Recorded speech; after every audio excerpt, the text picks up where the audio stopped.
Israel 4 साल में 5 बार चुनाव के बाद अब एक बार फिर मोदी का जिगरी यार इजराइल का नया पीएम बनने वाला है। का स्वागत है मेरे दोस्त। और दोस्तों, इसी के साथ अब हमास और फिलिस्तीन की मुश्किलें बढ़ने वाली हैं, क्योंकि इजराइल को जो नया पीएम मिला है वो पक्का देशभक्त और दुश्मनों को राख करने वाला है। वो बख्शता नहीं है, बर्बाद कर देता है। वो अपनी धरती के लिए अपना खून बहाता नहीं, दुश्मन का सिर कलम कर देता है। वो पूर्व कमांडो रह चुका है और अच्छी तरह से जानता है कि दुश्मनों का फन कैसे कुचलते हैं। इतना ही नहीं, वो इस बात का खुला ऐलान कर चुका है कि अब इजराइल के दुश्मनों को किसी कीमत पर बख्शना तो है ही नहीं। दोस्तों, इस बार इजराइल के नए पीएम बेंजामिन नेतन्याहू को सत्ता से बाहर रखने के लिए सारी की सारी पार्टियां एक हो गई थी, लेकिन पूरा का पूरा पासा ही पलट गया। तो आखिर इजराइल में एक बार फिर कैसे दक्षिण पंथ का उदय हो गया है? इजराइल में सत्ता परिवर्तन कैसे हमास की खाट खड़ी करने वाला है? इजराइल का नया पीएम फलस्तीन विवाद को कैसे सुलझाने वाला है? मुस्लिम देशों के बीच आखिर नेतन्याहू को लेकर क्यों बवंडर मच गया है? नेतन्याहू की अगुवाई में दुनिया का दबंग देश माने जाने वाला इजराइल अब मुस्लिम मुल्कों को कैसे हैंडल करेगा? और सबसे बड़ी बात, मोदी का दोस्त सत्ता में आ गया है, तो फिर इजराइल और भारत क्या नया गुल खिलाने वाले हैं? क्या मोदी और नेतन्याहू अब उस डील को पूरा कर पाएंगे जो सालों से इंतजार कर रही है? दोस्तों, इजराइल में मोदी का दोस्त लौट आया है और उससे जुड़ी कुछ ऐसी बातें हम आपको इस वीडियो में बताने वाले हैं जो आपके लिए बहुत काम की हैं।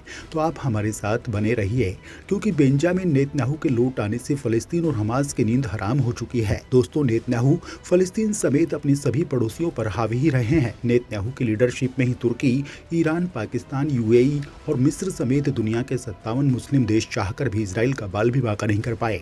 और अब इजराइल की सभी महत्वपूर्ण राजनीतिक पार्टियों के गठबंधन के नेता और प्रधानमंत्री यार लैपिड ने आधिकारिक तौर पर मान लिया है कि आम चुनाव में उनकी पराजय हो गई है और उन्होंने बेंजामिन नेतन्याहू को जीत की बधाई भेज दी है। यानी अब इजराइल के अगले प्रधानमंत्री एक बार फिर से बेंजामिन नेतन्याहू होंगे। बेंजामिन नेतन्याहू को सत्ता से बाहर रखने के लिए इजराइल की 8 राजनीतिक पार्टियों ने गठबंधन किया था, जिसमें दक्षिणपंथी, वामपंथी और अरब पार्टियां शामिल थी। इस गठबंधन में कट्टरपंथी मुस्लिम पार्टियां भी थी, लेकिन सभी मिलकर भी बेंजामिन नेतन्याहू के विजय रथ को रोक नहीं पाए। दोस्तों, इससे पहले भी लगातार 4 चुनाव करवाए गए और चारों चुनाव में करीब करीब एक ही जैसे परिणाम मिले, लिहाजा सरकार बनती और फिर बिगड़ जाती।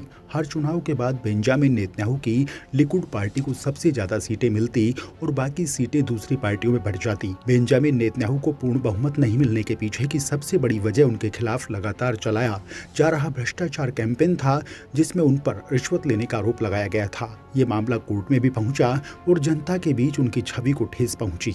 लिहाजा 120 संसद सीटों वाले इजराइल में बेंजामिन नेतन्याहू की पार्टी 30 से 35 सीटों पर सिमटती रही, लेकिन इस बार एक बार फिर से बेंजामिन नेतन्याहू ने जबरदस्त वापसी की है और इजराइल संसद, जिसे नेसेट कहा जाता है, उसमें बेंजामिन नेतन्याहू और उनके गठबंधन ने शानदार वापसी करते हुए 64 सीटें हासिल कर ली हैं। दोस्तों, इजराइल में हुए इस बार के चुनाव में सबसे ज्यादा दिलचस्प बात यह है कि जो वामपंथी पार्टी जोयोनी मेरेटिज लगातार सरकार बनाने और बिगाड़ने का काम कर रही थी, उसे संसद से ही बाहर कर दिया गया है। इजरायली संविधान के मुताबिक संसद में किसी पार्टी को तभी मान्यता मिलती है जब उस पार्टी को आवश्यक 3.25% वोट मिले, लेकिन इस वामपंथी पार्टी को इतने प्रतिशत वोट भी नहीं मिले, यानी इजरायली संसद से वामपंथी पार्टी इस बार बाहर कर दी गई है। और माना जा रहा है कि पिछले कुछ महीनों से वामपंथी पार्टियों ने जो राजनीतिक ध्रुवीकरण की कोशिश की, वो उसके ऊपर ही भारी पड़ गई और दक्षिणपंथी पार्टियों को इसमें जबरदस्त फायदा मिल गया। बेंजामिन नेतन्याहू का फिर से प्रधानमंत्री बनना उनके विरोधियों के लिए उतना बड़ा झटका नहीं है, क्योंकि वो पहले लगातार 15 सालों तक देश के प्रधानमंत्री रह चुके हैं। लेकिन उनके विरोधियों के लिए सबसे बड़ा झटका यह है कि इजराइल की धूर दक्षिणपंथी पार्टी को इस चुनाव में भारी सफलता मिली है। इस पार्टी ने नेतन्याहू की पार्टी के साथ गठबंधन कर रखा था। इस पार्टी का नाम है रिलीजियस ज्यूनिज्म स्लेट, जो एक यहूदी वर्चस्ववादी और अरब विरोधी संगठन है, जिसे इस चुनाव में आश्चर्यजनक सफलता मिली है। स्लेट 3 पार्टियों से मिलकर बना है। इतामार बेन-ग्विर के नेतृत्व में जूइस पावर, बेजल स्मोट्रिच के नेतृत्व में नेशनल यूनियन और एलजीबीटीक्यू विरोधी पार्टी नोआम।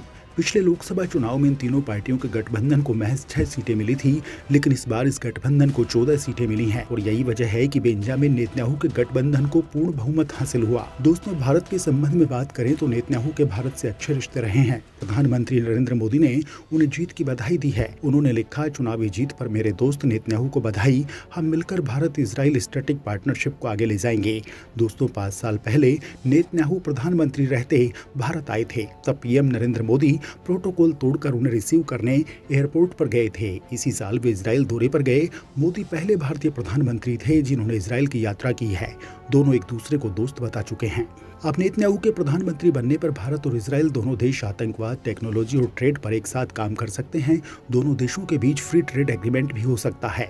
वहीं दूसरी ओर नेतन्याहू खुले तौर पर फिलिस्तीन विरोधी कट्टरपंथियों के साथ है। विशेषज्ञों का मानना है कि उनके जीतने के बाद फिलिस्तीनियों को रोकने के लिए बनी दीवार का काम आगे बढ़ा सकते हैं। नेतन्याहू मानते हैं कि आतंकवाद के खिलाफ जीरो टॉलरेंस की नीति प्रभावी ढंग से लागू करने के लिए दीवार जरूरी है। इधर फिलिस्तीनी मानवाधिकार समूहों का कहना है कि इजराइल के चुनावी लोकतंत्र का एक ही मकसद है, फिलिस्तीनी अरब लोगों का दमन और यहूदियों का वर्चस्व बनाना। दोस्तों, नेतन्याहू इजराइल के सर्वाधिक समय तक प्रधानमंत्री रहे हैं, जिन्होंने लगातार 12 सालों तक और कुल मिलाकर 15 साल तक देश पर शासन किया।